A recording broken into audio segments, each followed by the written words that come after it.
Howdy, y'all. You got the Bulldog on the channel.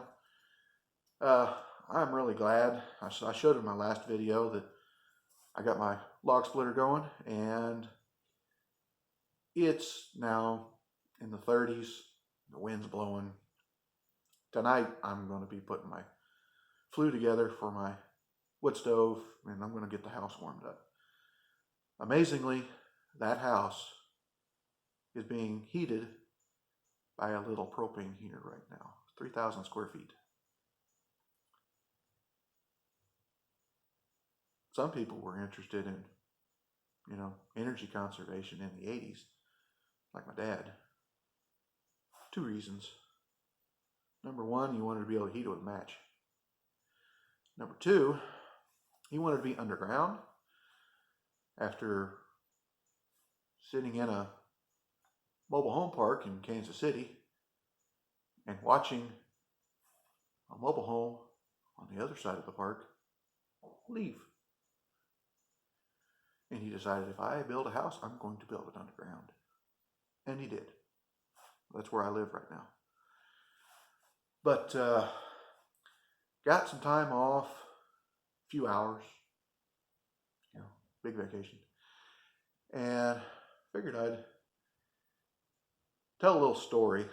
Been watching videos on there, found a channel called Car Wizard, and he had a video that I watched today about a Chevy Avalanche putting in a heater core, trying to explain to people, this is why it costs so much. People complain. People are always surprised. Oh my God, that much? Because they don't expect that big bill. That's what I rant about constantly, is that the manufacturers build them like this. We don't get a say in the matter. We're always kind of upset, partially because of that, because they expect a small repair bill, because it's a regular maintenance item. You're going to have to do this. It's not regular maintenance, it's a service item. You're going to have to replace this part at some point. And they make it, instead of a 10-minute job, they make it a 10-hour job. Yeah. That's just how the business is. And he commented on his video there that I explain it to customers as an example. When I was in high school, I just graduated before I went to tech school, which was a waste of time. I should have just went to work. I knew just about as much as the instructors. But I helped my buddy. We put a heater core in his Mercury Cougar. 79 Mercury Cougar. 4 screws, 2 hoses, 5 minutes. Zing, zing, zing, zing. Pull the heater core out. Put the new one in. Zing, zing, zing, zing. Done. You don't have to drain the system because it's up high enough that it doesn't drain out. It's just that easy.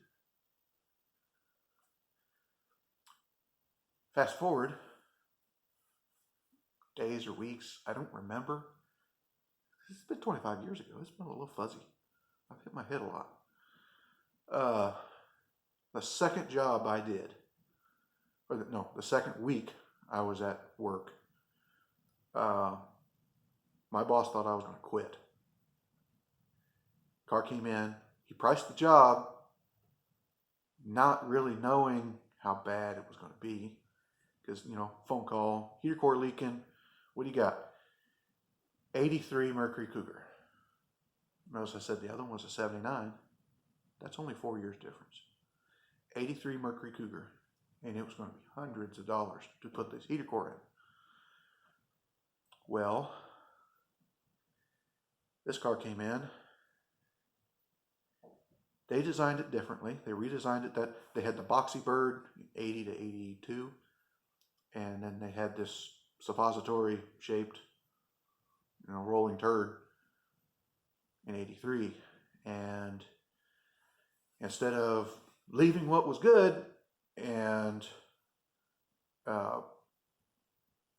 changing what was bad, which was the aerodynamics, well, they made it a nightmare to work on.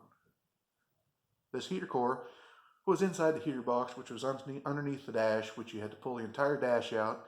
They did not have any master plugs, so you had to unplug each electrical component individually. Vacuum lines, radio antenna, all this kind of stuff.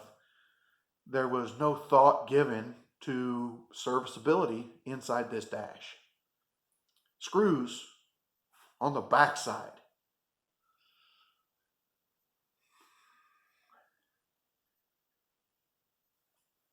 Just a nightmare. That's bad enough. This car had room in it for the woman to sit in the driver's seat. And that was it. Derek on Vice Grip Garage talks to me. He opens up a vehicle. Oh! And said, oh, it's like, moldy pizza and Axe body spray or something like that, Well, have you ever stuck your nose in a vehicle and said, oh, that smells like rotten fast food and dirty diapers? I know exactly what that smells like because this car was full of rotten fast food and dirty diapers. When I say full, I say it took me 3 or 4 hours to empty this car to the point that I could work on it.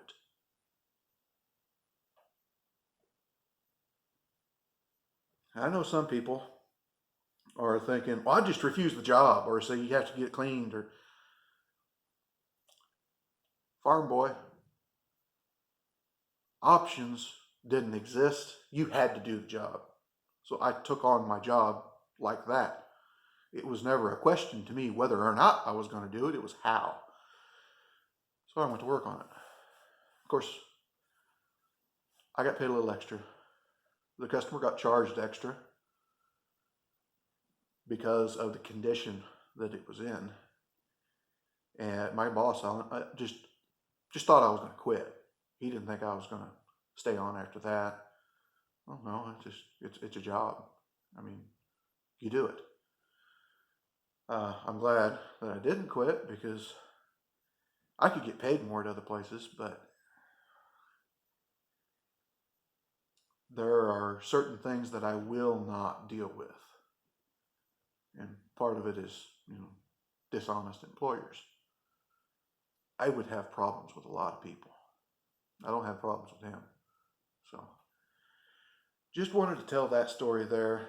That is what I use to explain to people how much difference there is in the year of their car, why it makes a huge difference to have all your information on hand, because you can't get an estimate without accurate information. Ballpark is not even close.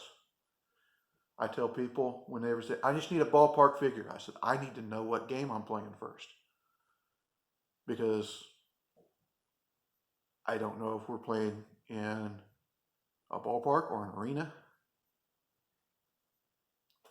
or a racetrack. It makes that much difference. Where this job here for the 79 Cougar was 5 minutes, and this job here for the 83 Cougar was 10 hours. That close. I've had jobs that made a gigantic difference mid-year split, where they would build something. They start building them in June, July, somewhere around there, the next model year. And then long about December, January, they'll make a change. And we'll be doing an estimate, and they'll say, how much to do this? And we'll start looking at parts, and it'll ask for the build date. Was it built before March was it built after October, because it makes a gigantic difference on parts. These parts here are $200, but after October there was a mid-year change, and that takes these parts here that are $800. It makes a huge. We can't even do that half the time with the VIN number. We should be able to, but the parts stores that we deal with also deal with the general public a lot of times. So they don't have their systems to where they just put in the VIN number and get all the information on the car.